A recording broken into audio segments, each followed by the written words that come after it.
Hello soul family, hi, how are you? कैसे हैं आप लोग? ओम नमः शिवाय दोस्तों। और आपको चॉकलेट्स डे की हार्दिक शुभकामनाएं। आज है chocolate day, happy chocolate day. और मुझे भी याद आया जब मेरी सब्सक्राइबर ने मुझे विश किया, तो मुझे भी तभी याद आया। लेकिन सच में चॉकलेट खानी चाहिए, चॉकलेट बहुत अच्छी चीज़ है। तो खाइए और भगवान जी को भी भोग लगाइए चॉकलेट का आज के दिन। और बस खाइए, इंजॉय करिए। आ, और चलिए दोस्तों, आज का जो मैं वीडियो पे बात करने जा रही हूँ वो है कि पता नहीं क्यों ना मैं अंदर से बहुत एक्साइटेड हूँ। ठीक है, पहले तो मैं अपनी बात कर लेती हूँ आप लोगों से। मैं अंदर से बहुत एक्साइटेड हूँ। वो एक्साइटेड क्यों हूँ ये बता देती हूँ। देखिए, हो ऐसा रहा है कि कुछ कुछ तो छोटे छोटे ट्रिगर आ रहे हैं, बहुत छोटे छोटे वाले, इतू इतू से ट्रिगर आ रहे हैं। ठीक है, लेकिन एक बहुत सिक्योरिटी वाली फीलिंग, एक बहुत अच्छी और विश्वास बना हुआ है, वो सदा बना ही रहता है थ्रू आउट द जर्नी। पता नहीं क्यों अंदर से कौन है जो आश्वासन देता है कि मतलब सब कुछ बहुत अच्छा है, चाहे बाहर कुछ भी दिख रहा हो 3D में। और पता नहीं क्यों बात है कि एक्साइटमेंट का लेवल भी सेम ही बना रहता है। तो अच्छी बात है। और एक्साइटेड होने का एक रीज़न ये भी है कि कुछ बात है जो आपसे शेयर करनी है। तो कल हुआ ये कि मैं घर के बाहर बैठी हूँ और बस जस्ट बैठी हूँ, कुछ ना कुछ कर रही थी अपना। और उसी टाइम पर जो है, जैसे हम कुछ कर रहे होते हैं और फिर हम ऊपर देखते हैं, सडनली फिर कुछ कर रहे होते हैं ना, ऐसा कुछ होता है। तो जैसे ही मैंने ऊपर देखा तो आसमान बहुत क्लियर था। ठीक है, तो मेरी आदत है, मैं हमेशा आसमान को देख के डिवाइन से बातें करती हूँ। मतलब मेरी आदत है, जब मैं बाहर बैठी हूँ तो मुझे जो कुछ भी कहना है तो मैं बोलती रहती हूँ।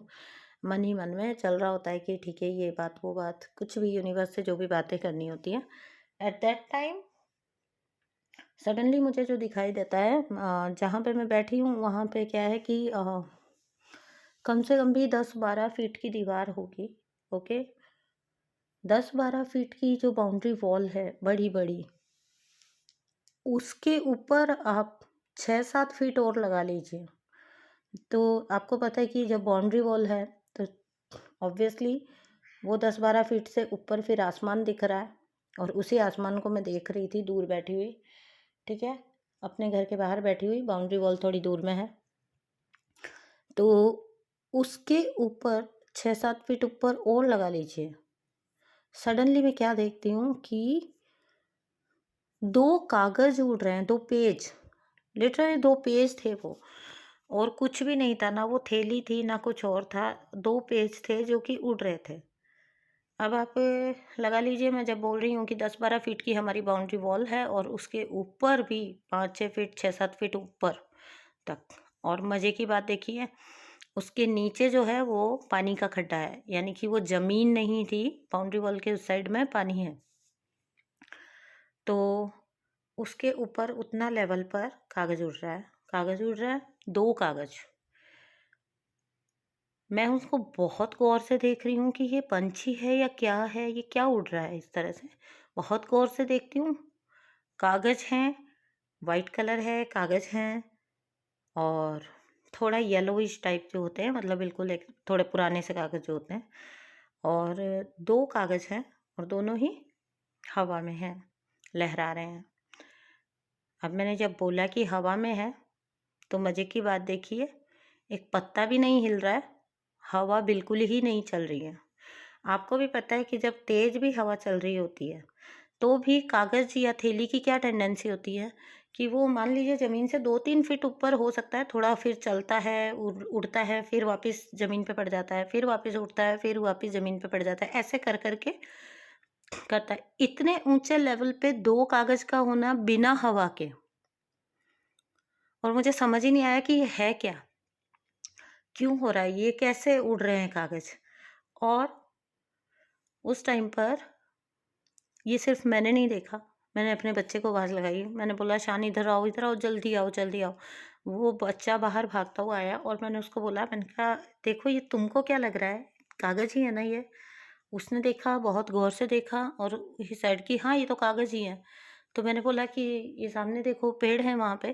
तो मैंने बोला हवा तो बिल्कुल भी नहीं चल रही है। मैं बाहर बैठी हूँ, कोई हवा नहीं चल रही है।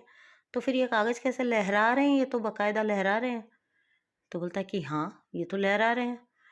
तो हम देख ही रहे हैं कि ये कैसे उड़ सकते हैं इतना ऊँचा। नॉर्मली जब हवा चलती है और तेज़ हवा भी चलती है, तो कागज़ ज़मीन से थोड़ा ऊपर उठ के चलता है, नो डाउट उड़ता है, लेकिन ज़मीन से थोड़ा ऊपर उठ के। ये 17-18 फीट पे यहाँ पे इतना ऊँचा जाके कागज़ का उड़ना और 2 ही कागज़ हैं और कोई हवा नहीं चल रही है और वो बस लहरा रहे हैं। ये क्या है? और हमारे देखते ही देखते ना तो वो कागज़ चलिए मान लीजिए कि वो कागज़ उड़ भी रहे थे, तो उनको वापस नीचे जाते हुए वो दिखते, जैसे वो लहरा के उड़ रहे थे, नीचे जाते हुए दिखते या साइड में उड़ते हुए दिखते कि उड़ के साइड में चले गए। एक पल के लिए भी हमारी नज़र नहीं हटी उसके ऊपर से और वो कागज़ डिस डिसअपीयर हो गए। पता नहीं कहाँ गायब ही हो गए, वो वैनिश ही हो गए। वो उस आसमान के आगे दिख रहे थे 2 कागज़ और वो दोनों ही कागज़ डिसअपीयर हो गए। मेरे आस-पास कोई बहुत बिल्डिंग्स नहीं है कि कहीं पे छुप गए होंगे या दिख नहीं रहे होंगे, बिल्कुल खुला आसमान। और कई बार मैंने जैसे पिक शेयर की है सूर्योदय वगैरह की, तो आपको भी पता है कि मेरे घर के आस-पास बहुत खुली जगह है।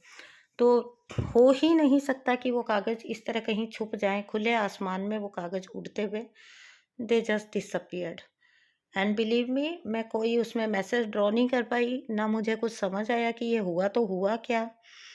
नहीं समझ आया, कुछ भी नहीं समझ आया। बच्चा भी वंडर कर रहा है कि ये हुआ क्या? और फिर ईमानदारी से बता रही हूँ कि मतलब मुझे तो नहीं समझ आया कि ये हुआ क्या। लेकिन फिर मैंने ऐसे ही शाम को इवनिंग में सोल फैमिली है उनसे मेरी बात हो रही थी और मैंने उनको ये इंसिडेंट बताया कि इस तरीके से। तो आपको क्या लगता है? तो उन्होंने पहली ही बात ये बोली कि कलेक्टिव में बोथ साइड के डीएम और डीएफ साइड के ईगो मतलब ईगो ख़त्म हो रहे हैं, ईगो एंड हो रहा है, ईगो टूट रहा है, यानी कि ईगो वैनिश हो रहा है कलेक्टिव में। फिर मैंने इसको उन्होंने एक ही लाइन में इसको डिस्क्राइब किया था कि ये कलेक्टिव। मैंने बोला कि ये किस टाइप से लगती है एनर्जी, तो शी सेड कि उन्होंने बोला कि ये कलेक्टिव में है। पहले तो उन्हें ताज्जुब भी बहुत हुआ, उसके बाद उन्होंने बोला कि ये कलेक्टिव का है मैसेज कि डीएम और टीएफ दोनों साइड के ईगो जो है वो बिल्कुल वैनिश हो रहे हैं। ठीक है, उसके बाद फिर मैंने इसको सोचा सोचा और सोचा कि भाई इसमें और क्या निकल सकता है। तो मुझे जो समझ आया वो ये समझ आया कि मे बी जो कागज़ है, ऑब्वियसली कागज़ पे तो कुछ लिखा ही होता है ना?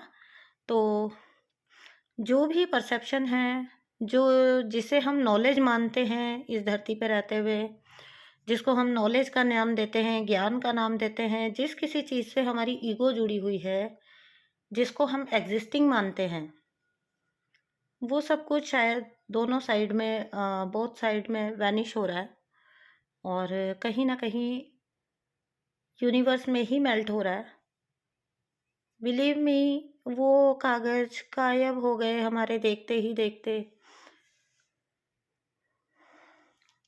मैं अभी जब आपको बता रही हूँ तब भी मुझे बहुत ताज्जुब हो रहा है। बस वो पता नहीं कहाँ चले ही गए, क्योंकि उनको या तो नीचे जाना चाहिए था, तो मैं उस पे इतना नज़र जमाए हुए थे हम लोग कि वो अगर नीचे जाते तो भी हमें दिखते कि ये लहराते हुए चलो अब नीचे चले गए या साइड में कहीं उड़ गए।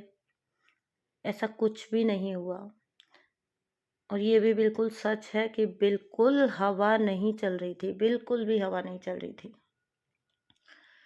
उन्होंने मुझे एक क्लू दे दिया कि ये बोथ साइड की ईगो जो है वो ख़त्म हो रही है। और फिर इसको मैंने जब उनके क्लू पे मैंने और सोचा तो मुझे समझ आया कि जो भी कंडीशनिंग है, जो भी परसेप्शन है, जो भी जिसे हम नॉलेज कहते हैं, जिससे हम अपनी आइडेंटिटी जोड़ते हैं, जो भी हमारे लिए एग्जिस्टेड है, जो हमारी नज़र में, वो वैनिश हो रही है। आपकी जो फेक आइडेंटिटी है वो वैनिश हो रही है कहीं ना कहीं, जिसको आप नॉलेज कहते हैं। जिस हर उस चीज़ से जिससे आपकी ईगो जुड़ी है, वो यूनिवर्स में मेल्ट हो रही है, मिल रही है, वैनिश हो रही है, ख़त्म हो रही है। थैंक यू सो मच दोस्तों for listening. Thank you and bye bye.